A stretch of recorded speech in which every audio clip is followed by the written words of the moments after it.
আপনারা জানেন এই অনুষ্ঠানে আমরা আমাদের বিভিন্ন কন্টেন্ট নিয়ে সেখানে যে সমস্ত কমেন্ট আসে সেই কমেন্টগুলো কিছু পড়ি এবং কিছু আলোচনা করি।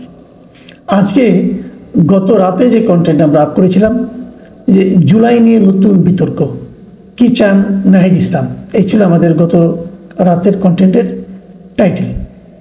এবং এটা থাম্বনেইলে লেখা ছিল মির্জা ফখরুল সাদিক কায়েম নাহিদ ইসলাম কে মিথ্যা বলছেন, আরেকটা ছিল দাবি করলেই দাবিদার হওয়া যায় না।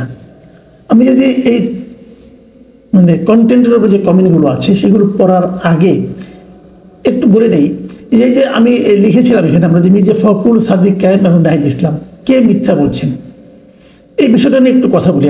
একটু সেটা হলো, দেখুন, তিনজন লোক তিন ধরনের কথা বলছেন এবং তিনটাই তো সত্য হতে পারে না। তিনটা যদি সত্য না হয় তাহলে যে কোনো দুজন মিথ্যা বলছেন, একজন সত্য বলছেন, কে সেই সত্যবাদী আমি জানি না, কিন্তু দুজন যে মিথ্যাবাদী এটা তো নিশ্চিত। কিন্তু এই দুজনের কাউকে তো আপনি আপনি ইগনোর করতে পারবেন না। এরাই তো আমাদের নেতা, এই নেতাগুলি কিন্তু আমাদের মাথার উপর আছে। তো এটা কিন্তু আমাদের জাতির জন্য একটা ভয়াবহ তথ্য। যাক, এই নিয়ে আলোচনা না করি, আমি বরং কমেন্টে চলে যাই। প্রথম যে কমেন্টটা পড়ছি সে লিখেছেন ডক্স সুলতান। তিনি লিখেছেন, জুলাইয়ের যন্ত্রণায় বর্তমান বাংলাদেশের মানুষ অস্বস্তিতে আছে। দেখুন, জুলাই আন্দোলন কিন্তু আমাদের জাতির জন্য একটা বড় অর্জন, একটা বড় গর্ব করার বিষয়।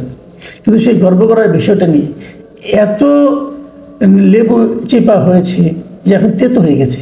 হয়তো সেই জন্যই সুলতান সাহেব মন্তব্য করেছেন যে তিনি জুলাইকে উল্লেখ করেছেন জুলাইয়ের যন্ত্রণায়। এই যে জুলাইকে একভাবে বিশেষায়িত করা, এটাই কিন্তু আমি মনে করি আমাদের জন্য সবচেয়ে বেদনার। পরে মন্তব্যটা করেছেন শিমুল বিডি।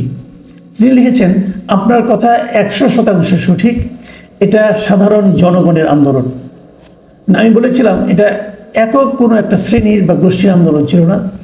গত বছরের জুলাই গণ আন্দোলন ছিল আসলে দেশের সাধারণ জনগণের। উনি আমার সঙ্গে একমত পোষণ করেছেন। শেখ শিরিন লিখেছেন, একদম সত্য কথা বলেছেন, এনসিপির সবার আপনার অনুষ্ঠান দেখা উচিত, তাহলে তারা বাস্তবতায় ফিরে আসবে, লজ্জায় তখন এত কথা বলবে না। জাহাঙ্গীর আলম লিখেছেন, স্যার জুলাই নিয়ে কি একটু বেশি বাড়াবাড়ি হয়ে যাচ্ছে না? দেশের কত সমস্যা, ব্যবসা বাণিজ্য এত খারাপ, আমরা যারা ছোট ব্যবসায়ী আছি আমরা খুব খারাপ অবস্থায় আছি, এসব নিয়ে কারো চিন্তা নাই। দেখুন, এই যে জাহাঙ্গীর আলম সাহেব কথাটা বলেছেন, এই কথাটা যখন রাষ্ট্র গুরুত্ব দেবে, সরকার গুরুত্ব দেবে, আমি মনে করি তখনই একটা সরকার কিন্তু জনগণের সরকার হয়ে উঠতে পারবে। ছোট ছোট ব্যবসায়ীদের কথা কেউ জানে না, কেউ শুনে না, কেউ গুরুত্ব দেয় না, কিন্তু তারাই কিন্তু আমাদের দেশের অর্থনীতির মূল চালিকা শক্তি। বড় বড় ব্যবসায়ীদের কণ্ঠস্বর শোনা যায়, বড় বড় ব্যবসায়ীরা চাইলেই যে কোনো সময় উপদেষ্টা বা মন্ত্রীর অ্যাপয়েন্টমেন্ট পেতে পারে, ছোট ব্যবসায়ীরা পারে না। ছোট ব্যবসায়ীদের এই কথাগুলি হলো আমাদের দেশের সাধারণ মানুষের কথা। এরপরের কমেন্টে লিখেছেন মোহাম্মদ সুজন আকন্দ। তিনি লিখেছেন, 20 কোটি জনগণের উপর দায়ভার চাপিয়ে দেওয়া হয়েছে বলে আমি মনে করি। সকল দলের অংশগ্রহণের মাধ্যমে জনগণের উপর ভোট প্রদানের দায়িত্ব দেওয়া হোক।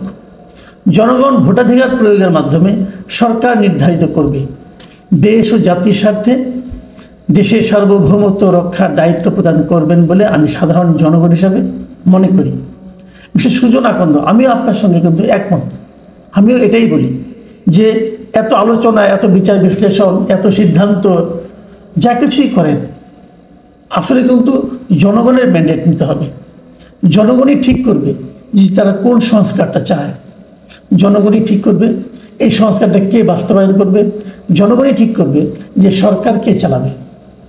কাজেই আপনি একা বিরাট বুদ্ধিমান সব ঠিক করে দিলেন, এটা আসলে আমি মনে করি একদিকে বাস্তবসম্মত নয়, অপরদিকে জনগণের যে ক্ষমতা এবং জনগণের যে বিচার করার ক্ষমতা তাকে অপমান করা হয়। প্রতিজ্ঞা মিডিয়া লিখেছেন, 15 বছর ছিল শুধু আগস্ট আগস্ট, আর এখন শুধু জুলাই জুলাই।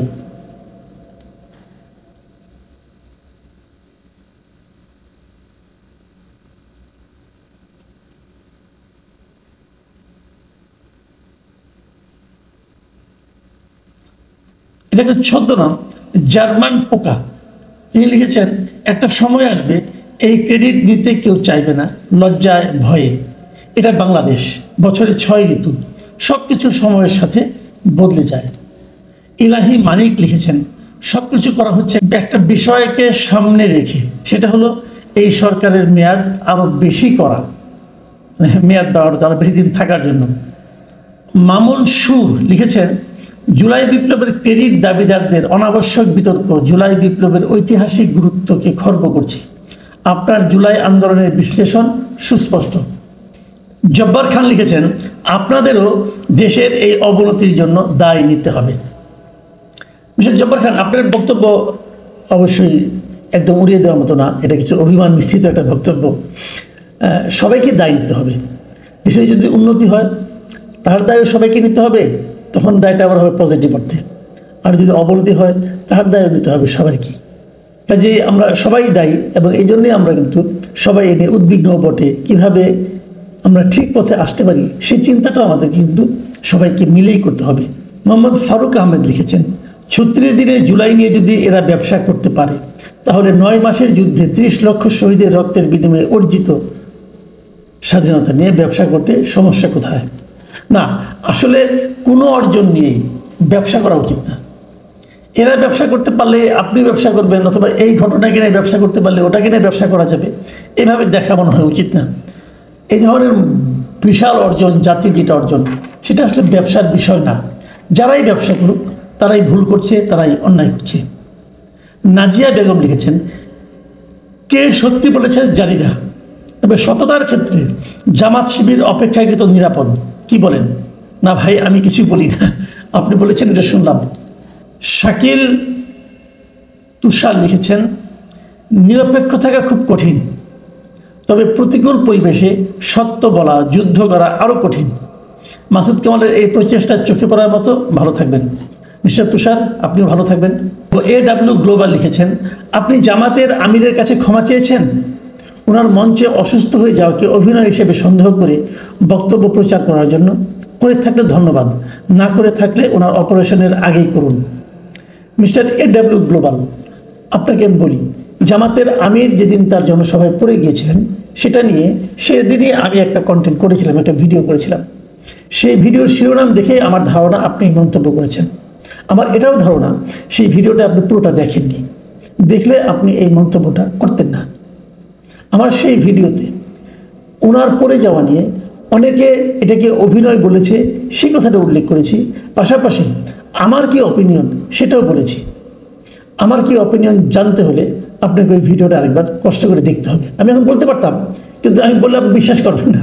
বরঞ্চ আপনারা দেখেন একবার, দেখে তারপর আপনি আমাকে ওই বিষয়ে ক্ষমা, কার কাছে ক্ষমা চাইতে হবে, নাকি আপনি আবার আমার কাছে ক্ষমা চাইবেন আমি জানি না।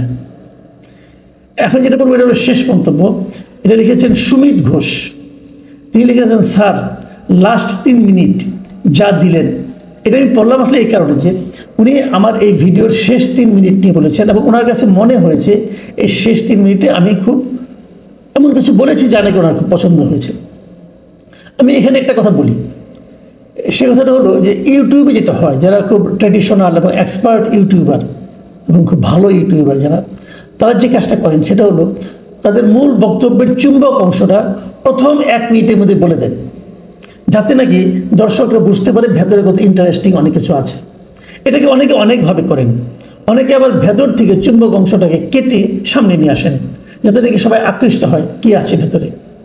আবার অনেকে শিরোনাম অথবা থাম্বনেইলের মধ্যে এমন এমন চটকদার কথা দেন যে কথা থেকে লোকে হুমড়ি খেয়ে পরে আবার ভেতরে সেই কথাগুলি না পেয়ে গালাগালিও করে। তো আমি আসলে এই 3 পদ্ধতির পুরোটাই ফলো করি না। এই পদ্ধতিগুলি হয়তো কার্যকর, কিন্তু আমি ফলো করি না। আমি করি না এখানে আমি আসলে ইউটিউবার হয়ে কিন্তু জন্ম নিইনি, আমি মূলত সাংবাদিক। কাজে সাংবাদিকতার যে এথিক্স যেটা আছে সেটা আমি মেনটেন করার চেষ্টা করি, যে কারণে আমার শিরোনামগুলো প্রায় চটকদার হয় না। আমি যেটা করি, আমি কিছু প্রসঙ্গ কথা উল্লেখ করি, এবং আমার চূড়ান্ত কথাটা, মূল বক্তব্যটা আমি আসলে শেষ দিকেই রাখি। মানে প্রথমে ঘটনাগুলি বলি, বিশ্লেষণ করি, তারপরে ফিনিশিংয়ে একটা সিদ্ধান্ত অথবা একটা মূল কথাটা বলি। যে কারণে আমার ভিডিও যারা দেখেন, সাধারণত আমি এটা খেয়াল করে দেখেছি, তারা শেষ পর্যন্তই দেখেন। তারা হয়তো ভাবেন যে না, দেখি ভদ্রলোক কী বললেন। কাজে আপনি যেটা বলেছেন এটাই স্বাভাবিক। আমার ভালো হোক মন্দ হোক এটা শেষের দিকেই পাওয়া যায় বেশি আর কি। যাই হোক প্রিয় দর্শক, এখন এ পর্যন্তই। আগামীতে আবার কথা হবে। আল্লাহ হাফেজ।